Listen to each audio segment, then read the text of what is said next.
اسلامی تعلیمات کے مطابق ایک مسلمان کے لیے سب سے پہلے اسلام ہے، اس کے بعد وطن اور اس کی محبت اور دیگر معاملات کا نمبر آتا ہے۔ اس حقیقت کو ڈاکٹر اقبال نے اپنے کلام میں بڑے خوبصورت انداز میں سمجھایا ہے۔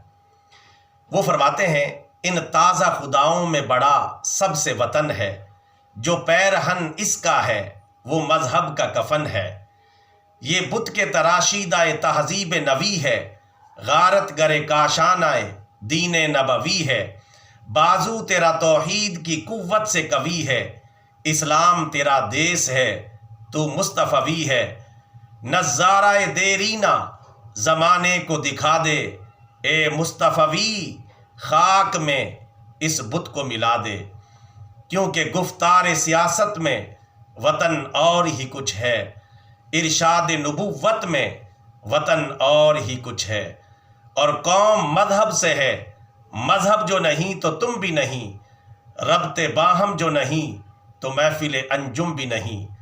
اور اپنی ملت کو قیاس اقوام مغرب سے نہ کر، خاص ہے ترکیب میں قوم رسول ہاشمی صلی اللہ علیہ وسلم۔ بطور صدقہ جاریہ channel subscribe, video like and share.